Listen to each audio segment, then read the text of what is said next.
남편분 직업이 뭔지 당연히 갈등은 많아진 것 같고, 재택으로 어떤 일을 하고 계신가, 외동으로 끝내다 보면, 그리고 수면 교육하신 거 현 상황도 아주 후회 없이 사용하고 있습니다. 어린이집 계획이 궁금합니다. 아기 교육에 대한 계획은 어떻게 되시나요?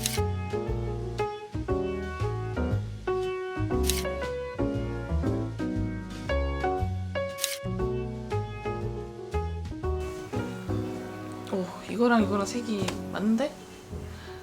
안녕하세요. 유튜브 채널 구독자 1만 명 기념 Q&A 영상을 준비해보려고 질문들을 받았어요. 그래서 보내주신 질문들에 대한 답을 하는 그런 영상을 찍어보려고 하는데, 한 가지 이슈는 제가 원래 도아가 잠들면 촬영을 하려고 했었어요. 좀 조용한 분위기에서 차분하게. 근데 도아가 자는 거를 기다렸다가 찍으려니까 재우고 나면은 너무 피곤해가지고 막 쓰러져서 계속 잠들기만 한 게 며칠 됐거든요. 그래서 안 되겠다, 그냥 도아의 소리가 조금 들어가더라도 나에게 힘이 좀 남아있을 때 촬영을 해야겠다 하고 카메라를 켰습니다. 그래서 얘기하다가 중간중간에 도아의 소리가 나올 수 있어요. 일단 신랑분과 요니님의 나이가 궁금해요. 저는 저는 92년생이고 남편은 90년생입니다. 그래서 2살 차이예요. 그리고 남편분 직업이 뭔지 궁금합니다. 어떻게 만나셨나요? 남편의 직업은 IT 회사 개발자고 사내 커플로 만났습니다. 출산 후 부부싸움 하시는지? 당연히 갈등은 예전보다 많아진 것 같고, 근데 이혼숙녀 캠프 같은데 나오는 것 같은 그런 부부싸움은 해본 적이 없고, 다만 서로 체력적으로 많이 피곤해가지고 항상 지쳐있고 예민한 그런 상태. 평상시 같으면 그냥 넘어갈 거고 왜 이렇게 좀 부족하지? 네, 넘어갈게요. 네. 혹시 둘째 계획이 있으신가요? 있습니다. 2살 터울을 생각하고 있고, 원래 좀 이상적으로 생각했던 거는 3살 터울이긴 한데, 육아를 해보니까 1살이라도 좀 더 젊을 때 하고 싶다, 했으면 좋았겠다라는 생각이 막 들더라고요. 딱히 결심 계획은 없어요. 왜냐면 저도 그렇고 남편도 그렇고 둘 다 형제와 자매들이 있었기 때문에 외동보다는 형제가 있는 삶이 당연히 더 자연스럽게 느껴지고 형제가 있어서 더 좋다라고 생각하는 편이어가지고, 그래서 자연스럽게 가족 계획을 할 때 4인 가족을 상상했던 것 같아요. 근데 뭐 현실적으로 외동인 것과 둘째까지 낳는 것과 비용 차이가 많이 날 것 같긴 하거든요. 뭐 사실 영유아기에는 드리는 돈이 별로 없잖아요. 저는 별로 안 쓰려고 하는 편인데, 근데 다만 이게 늘어나게 되는 건 중학교, 고등학교 들어가서 사교육을 시작했을 때 곱하기 2, 곱하기 3이 되겠죠? 그때를 생각했을 때 그냥 외동으로 끝내고 도아에게 모든 우리의 자원을 투입할 수 있게끔 하는 게 맞나? 싶을 때도 있는데, 그런 이슈 때문에 외동으로 끝내다 보면 나중에 후회할 것 같았어요. 남들 다 사는데 뭐 우리도 어떻게 방법이 있겠지. 그리고 뭐 형편대로 살면 되지. 사람을 사귀는 기준이 있다면 제가 좀 더 어렸을 때는 제가 배울 만한 점이 있는 사람을 많이 찾아다니려고 했던 것 같아요. 요즘에 저는 뭐 딱히 그런 건 없고, 저한테 유해하지 않은 사람이면 다 웰컴인 것 같아요. 예를 들면 뭐 돈을 빌려달라고 한다던가, 마약을 권한다던가, 범죄에 가담하게끔 동참하게끔 한다던가, 그렇게 막 저의 신체상에 혹은 재산상에 저의 신상에 유해한 영향을 미치는 그것만 아니라면 딱히 그렇게 막 기준을 정하고 있지는 않은 것 같아요. 요즘은. 좋아하는 혹은 참고하는 유튜브 채널이 있으신가요? 저는 유투루님 채널 굉장히 좋아합니다. 유투루님 채널 약간 지금처럼 떠올리면은 저에게 기분 좋은 에너지를 주시는 분이거든요. 둘째 나음이가 도아랑 되게 비슷한 계월이에요. 그래서 나음이의 일상을 보면서 미리 그 시기를 간접 경험하는 느낌도 있고, 저도 좋아하고 남편도 좋아하고 같이 자주 봐요. 멘탈 관리법이 궁금해요. 저는 사실 이거에 관련된 영상을 지난 영상에 바로 올렸었거든요. 그 영상에서 제가 디테일하게 이야기를 공유했거든요. 그 영상을 여기 걸어둘 테니까 한번 봐주시면 좋지 않을까 생각이 듭니다. 자, 체력적으로 지칠 때 이건 저 책을 가져와야 돼. 또 하면 거기 떠요? 아부! 이 책을 도아가 완전 초초초 신생아일 때 읽었는데 엄청 도움을 많이 받았거든요. 사실 제가 운동을 하는 운동형 인간? 운동파? 운동인간? 운동하는 사람은 아니어가지고 체력적으로 지치셨을 때 근본적으로 이걸 끌어올릴 수 있는 방법에 대해서는 제가 공유해드릴 만한 그런 경험이 없어가지고 다만 그 지난 영상에서 소개했던 그 마그네슘 거들 체력인 저에게 체력적으로 도움을 줬거든요. 숙면에 도움을 주기도 하고 스트레스 완화에 도움을 주기도 하니까 그 마그네슘 영양제는 저는 좀 추천을 해드리고 싶고 다만 저는 체력적으로 지쳤을 때 이 책에서 읽었던 구절을 자주 떠올려요. 종종 나는 어린아이가 있는 젊은 부부로 살아가는 이 시절이 인생에서 가장 소중한 시절일지도 모른다고 생각한다. 영화 어바웃 타임은 시간 여행을 할 수 있는 남자들의 이야기다. 영화에서 한 남자는 죽기 전 마지막 시간 여행으로 어린아들과 함께 해변을 달리던 순간으로 돌아가기를 택한다. 사실 예전에 영화를 봤을 때만 해도 그 장면이 잘 와닿지는 않았다. 그러나 이제는 알 것 같기도 하다. 나무에 붙은 매미처럼 부모를 사랑하는 아이가 있는 시절, 나는 삶의 모든 것을 새로이 경험한다. 한 번도 의지로는 뛰어들어 본 적이 없는 갯벌에 벌써 몇 번째 들어가는지 모르겠다. 운동을 싫어하는 내가 20년 만에 다시 축구를 하고 숨이 차오를 때까지 아이랑 달리기 시합을 한다. 언제나 앉아서 커피를 마시며 풍경을 바라보는 것을 좋아하던 내가 그 어떤 시절보다 활동적이다. 아이는 내가 세상에서 가장 쉽게 행복하게 만들어줄 수 있는 존재다. 그냥 같이 누워서 떠오르는 대로 상상한 이야기를 들려주면 아이는 좋아서 깔깔대며 계속 더 이야기해달라고 한다. 그래서 아이 역시 나를 세상에서 가장 쉽게 행복하게 만들어준다. 아이가 있어서 아내와 나는 하루에 수십 번, 수백 번을 너무 쉽게 웃는다. 우리는 이 시절이 너무 짧다는 것을 매번 의식하고 그래서 자주 슬퍼진다. 온 마음을 바닥까지 박박 긁어 다 꺼내어 사랑해도 되는 시절. 숨이 차오르고 심장이 쿵쾅쿵쾅 될 만큼 사랑해도 되는 시절. 끌어안고 비비고 뽀뽀하고 깔깔대는 시절. 아무리 사랑해도 도망갈 리 없고 서로에게서 도망칠 수도 없는 시절. 사랑이 강요가 되어 갇혀버린 무인도의 시절.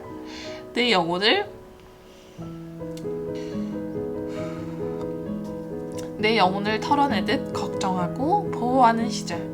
이런 시절은 인생에 잠시 주어진다.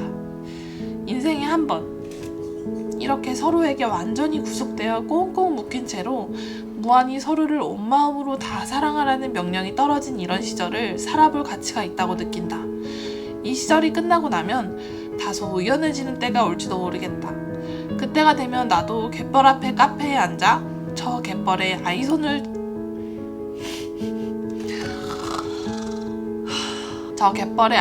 잡고 뛰어들던 시절을 그리워할 것 같다. 셋이서 온몸에 진흙을 묻혀가며 깔깔대던 날들이 영원히 사라져서 그저 내 안에 희미한 영상으로 머물다가 그조차도 완전히 사라질 것을 담담히 받아들이고 있을 듯하다. 신이 있다면 신은 우리에게 잠시 영혼을 고갈시키듯이 사랑을 하고 아이가 있는 한 시절을 주는 것 같다. 한 번 사는 인생, 그렇게 사랑할 시절을 가지라고. 삶의 가장 깊은 정수를 한 모금 마시고 돌아오라고 말이다. 그리고 나는 생각한다.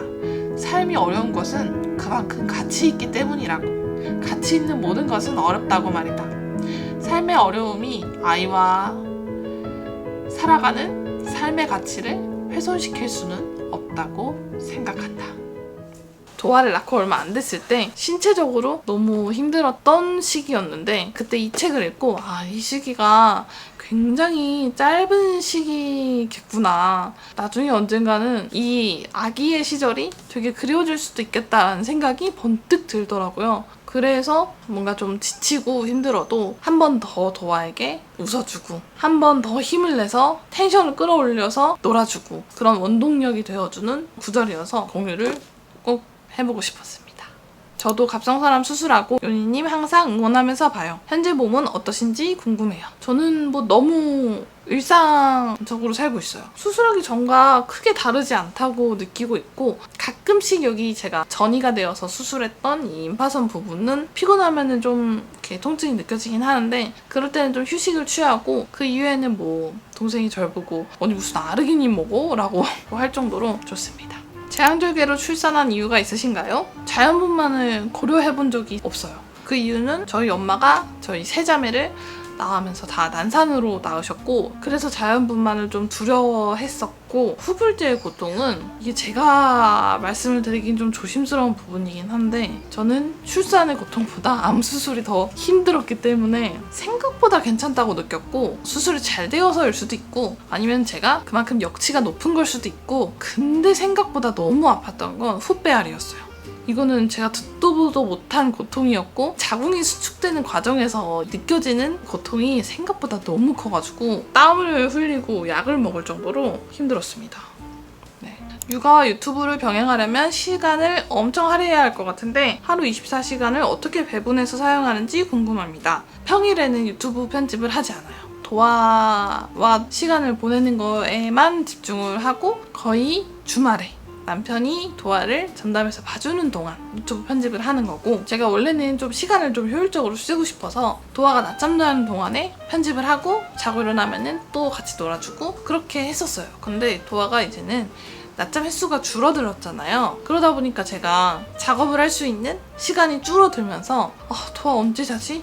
나 빨리 이거 해야 되는데 한다던가 왜 벌써 일어났지? 나 아직 할 거 많은데 한다던가 잠 재우는 데만 급해지더라고요 제가. 그래서 이거는 주객 전도다 라고 생각해가지고 그냥 평일에는 아예 하지 않고 만약에 도화가 밤잠까지 가고 나서도 제가 체력이 있다면 편집을 하지만 거의 그런 날은 없고 그래서 막 매주 영상을 올리기 힘든 이유예요. 처음에 유튜브를 시작하신 계기가 뭔가요? 저는 육아 유튜브로 시작한 건 아니고 갑상선암이라고 진단을 받고 나서 누군가가 그렇게 막막했을 때 제가 살아가는 모습을 보고 오 괜찮다 나도 다시 일상으로 돌아갈 수 있을 거야 뭐 이런 희망을 나누고 싶었던 것 같아요. 그래서 시작을 했고 근데 제가 뭐 암 수술을 하고 3년, 4년, 5년이 지나면서 저는 다시 일상을 살아가고 있잖아요. 관심사도 많이 바뀌었고 자연스럽게 요즘의 저의 일상 그리고 관심사는 육아, 신혼생활 이런 거기 때문에 주제를 바꾸게 된 거였습니다. 전공이랑 직업군이 궁금해요. 저의 전공은 언론영상학입니다. 옛날 말로는 신방과 직업군은 콘텐츠 마케터예요. 원래는 방송국 PD로 시작을 했다가 직무 전환을 했어요. 프리랜서라고 하셨는데 재택으로 어떤 일을 하고 계신가요? 외주 계약 형태로 마케팅 콘텐츠를 기획하고 제작하는 브랜드 혹은 개인에게 그거를 납품해드리는 그런 일을 하고 있다고 보시면 될 것 같습니다. 회사 안에서 하던 일을 혼자 하고 있다고 생각하시면 될 것 같아요. 39일차 신생아맘이에요. 수유 관리는 어떻게 하셨나요? 수유량, 수유텀 이런 부분이 궁금합니다. 일단 수유텀을 칼같이 지키진 않았어요. 2시간 만에 먹어야 되는데 아기가 배고파해. 참아야 돼. 약간 요렇진 않았고 배고파하면은 그냥 먹였어요. 아기가 울었을 때 이게 배고파서 오는 건가? 다른 이슈가 있나? 이게 이제 어느 정도 분간이 되기 시작할 쯤이면 아기가 배고파 우는데 그거를 굳이 이 시간을 칼같이 지켜야 돼. 수유텀을 맞춰야 돼. 이렇게 하면서 참게 하진 않았고 수유량 같은 경우도 예를 들어 150을 먹고 있었는데 150을 어느 순간 너무 빨리 먹거나 150을 다 먹고 이렇게 운다던가 그러면은 양이 좀 부족한가 싶어서 50ml씩 더 줘봤어요. 한 20 정도 아니면 30 정도만 더 먹고 나머지는 버린다 하면은 180으로 맞춰서 줘야겠다. 이런 식으로 판단을 해가지고 조금씩 그때그때 늘리면서 줬지. 몇 개월에는 150을 먹어야 되니까 무조건 150이야. 몇 개월에는 180이야. 이렇게 정해놓고 아기에게 주지는 않는 편이었어요. 전적으로 그냥 도화가 원할 때 원하는 만큼 선택할 수 있게끔 믿고 제가 맞춰주는 편이었던 것 같아요. 그래서인지 모르겠는데 조화는 되게 잘 먹었고 이유식도 되게 잘 먹어요. 아기 하루 일과는 어떻게 만들어주시나요? 기상시간, 밤잠, 입면시간 등이 궁금합니다. 방학 계획표처럼 만들고 있지는 않고 도화가 눈 뜨는 시간은 대체로 7시에서 7시 반? 밤잠을 자는 건 어찌저찌 하다 보니까 맨날 10시쯤 대체로 자는 것 같습니다. 저나 남편은 아기 낮잠 시간을 정해놓거나 식사 시간을 정해놓거나 그렇게 하는 편은 아니고 도화가 낮잠을 1시간 잤어.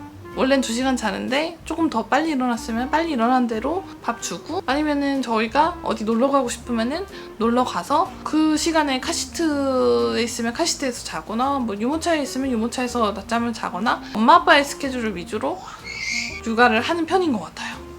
그래서 뭔가 정해놓은 하루 일과는 딱히 없습니다. 어쩜 그리 또 부러지시죠? 뒤집기 시기에 어떻게 놀아줬는지, 소위 뒤집기 지옥은 어떻게 극복하셨는지, 제가 예전에 영상에서도 말씀드렸던 몬테소리에서 권장하는 그 낮은 거울을 그때는 진짜 많이 봤던 것 같아요. 아기도 뒤집기에서 이렇게 터미타임 하듯이 그 엎드리고 있고, 저도 그 옆에서 이렇게 엎드리고 같이 이렇게 눈을 마주친다던가. 호야를 정말 좋아했어요. 도화가 뒤집은 상태로 이거를 하나씩 이렇게 뭐 거울을 보여준다든지 이렇게 촉감을 만지게 해준다든지, 이 나비를 도화가 엄청 좋아해서 뭐 여기다 붙여놨다가 뭐 안에 숨겼다가 도화 얼굴에 가져갔다가 이렇게 하면서 놀아줬고, 소리가 닫아요. 좀 자주 빨아주기 좋은 장난감이라서 좋았고, 책도 많이 보여준 편이었어요. 이거를 도화가 그 뒤집기 시기에 엎드려서 이거 보여주면은 엄청 집중을 잘했거든요. 그림이 단순하고 알록달록해가지고 엄청 재밌어 하더라고요, 이거를. 이걸로 스토리텔링 하면서 많이 보여줬었고. 배고픈 하마들이 물속에 살아가며 풀을 뜯어먹기 위해서 하마는 덩치와 큰 마늘 풀을 먹어. 하마가 이렇게 생겼어. 달팽이가 있고요. 참새가 있고요. 여기 닭도끼가 있고요. 또 어떤 동물 있나? 이것도 뒤집기 시기 이거를 한번 사줘봤는데,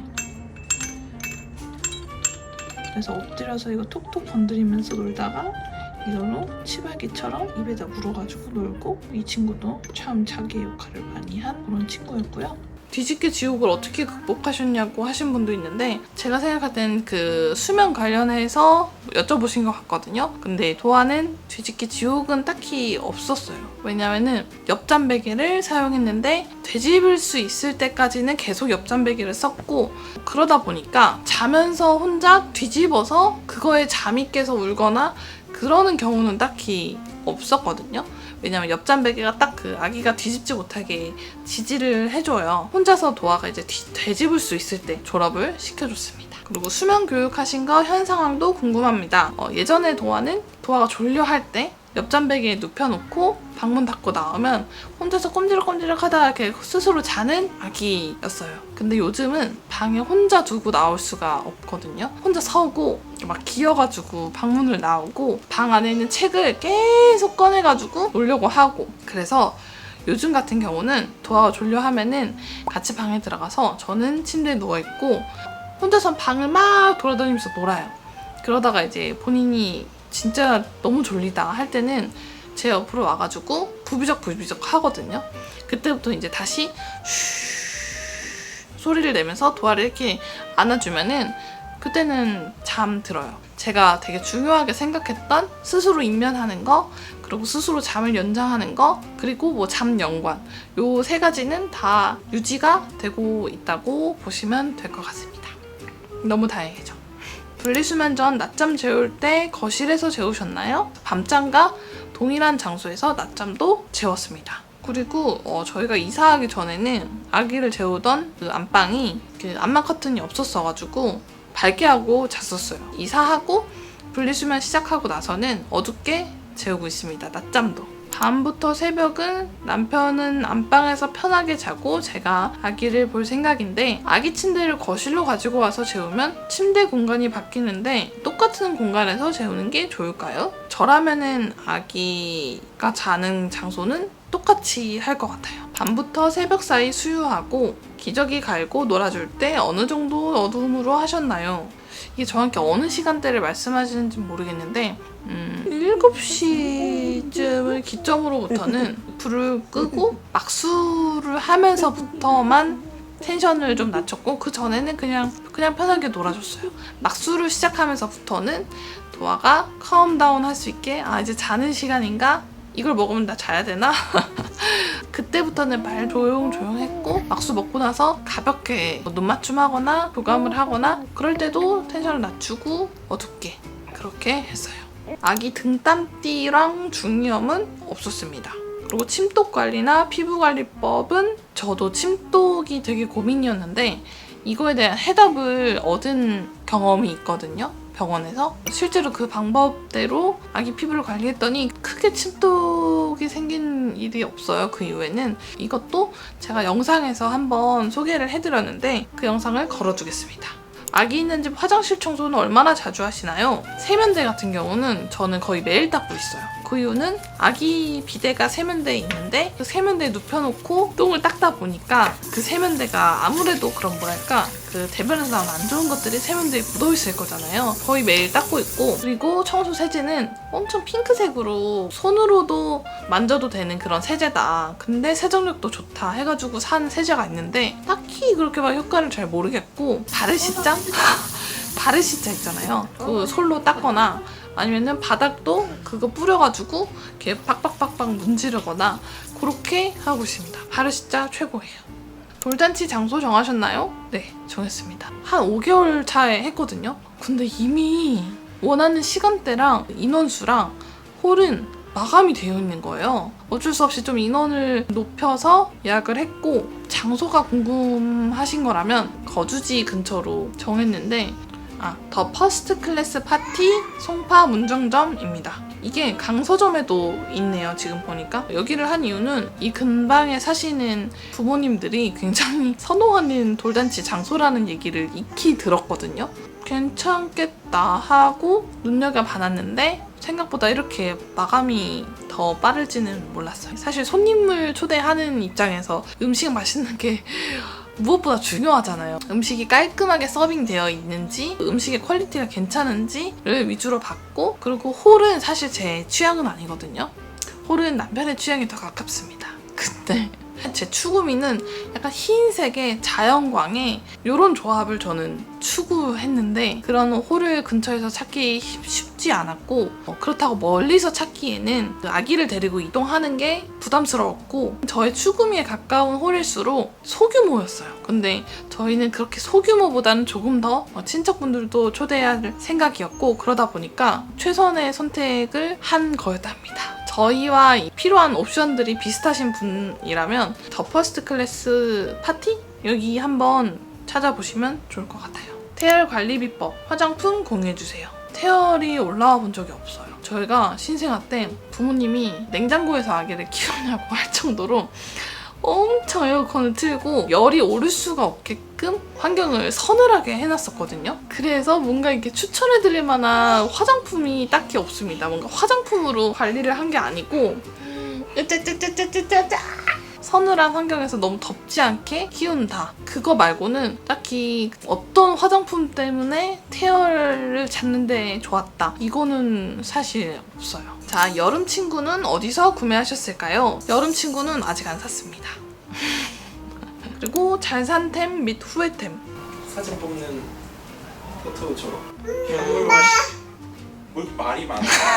잘 산 템은 아까 남편이 얘기한 것처럼 포토 프린터기. 인화를 그때그때 해서 앨범을 만드니까 저는 아날로그 세대여서 그런지 앨범에서 보는 게 더 좋더라고요. 그리고 우리 양가 부모님들에게 어떤 이벤트를 할 때 그걸 드리는 맞아. 거를 너무너무 좋아하셨어. 물론 가격이 좀 나가는 편이거든요. 근데 그 이상의 가치를 이미 충분히 뽑아내고 앞으로 더더욱 뽑아낼 거다. 그런 확신이 있는 제품이에요. 제가 포토 프린터기를 여러 개 비교해봤는데 결과물이 가장 선명하다고 해야 되나? 가장 이뻐요. 아주 후회 없이 사용하고 있습니다.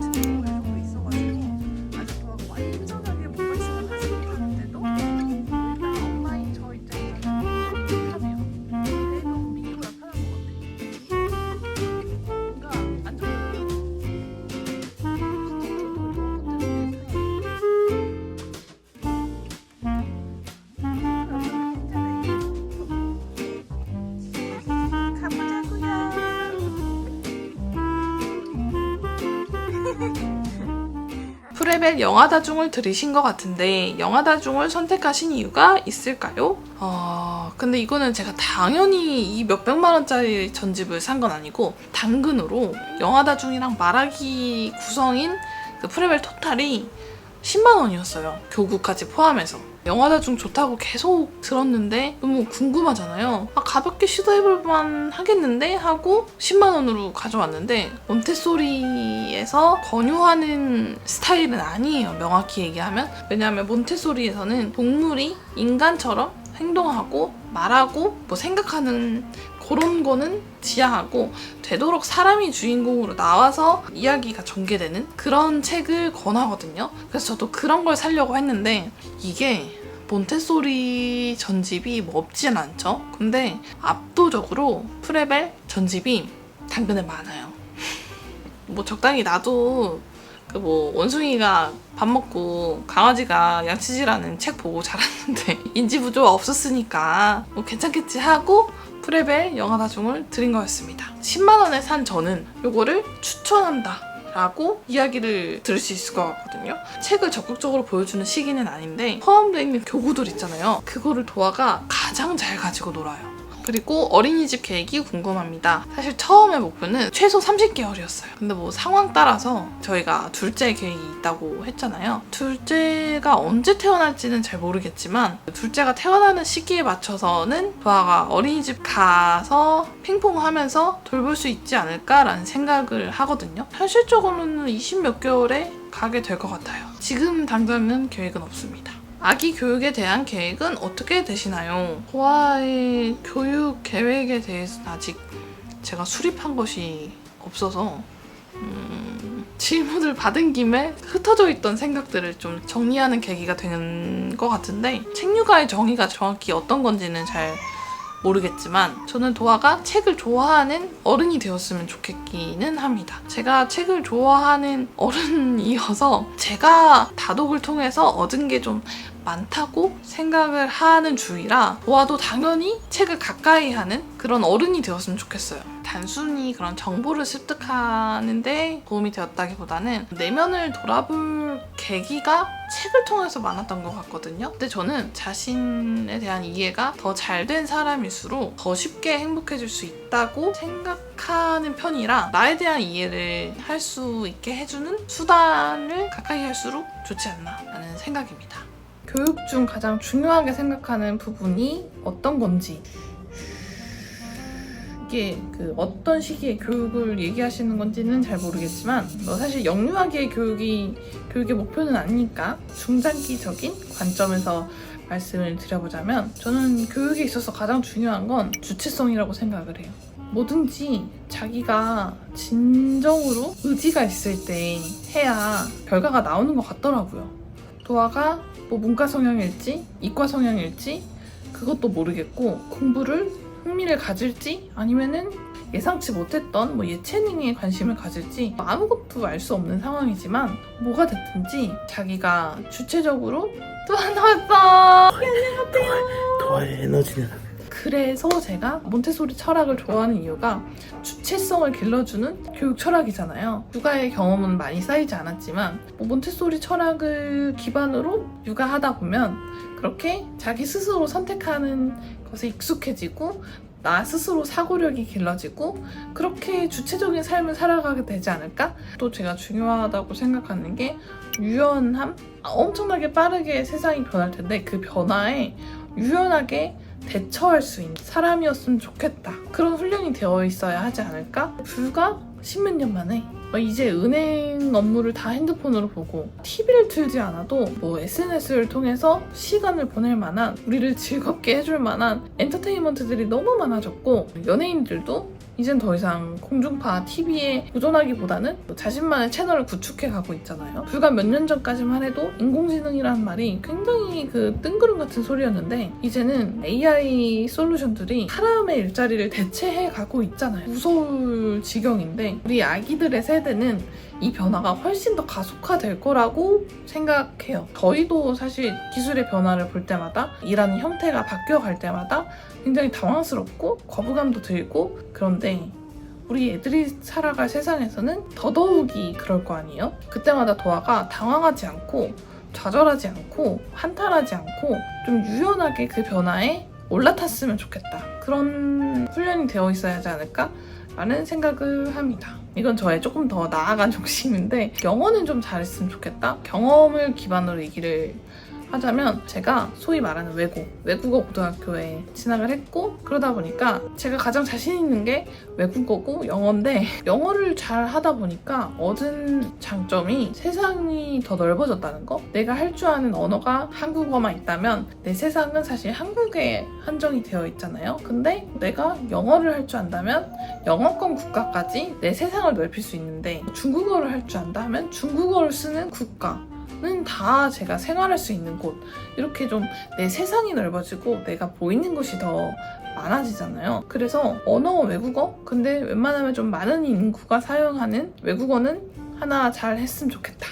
그 다음은 도아가 어떤 사람이 되길 바라면서 육아를 하시는지 궁금하다 라고 하셨는데 저는 앞서서도 살짝 말씀드렸지만 자신에 대해서 잘 아는 사람이었으면 좋겠어요. 내가 뭘 잘하고 내가 뭘 하고 싶고 내가 뭘 할 때 빛나는 사람인지를 잘 알았으면 좋겠다. 그리고 그 일을 좀 주체적으로 할 수 있는 어른이면 좋겠다 싶어요. 그게 꼭 공부는 아니어도 된다고 생각하고 뭐 일례로 제가 세 자매잖아요. 근데 외고도 갔고 서울에 4년제 대학을 다니고 그랬지만 제 동생 둘의 경우에는 그렇게 공부에 소질이 있는 편은 아니었어요. 근데 둘째 동생도 본인의 강점을 살려서 대한항공 승무원이 됐어요. 자랑을 조금 하자면 최연소 사무장이 되고 최연소 모교에서 교수도 하고 있습니다. 제 막내 동생 같은 경우도 일찍이 헤어 디자인을 배워가지고 지금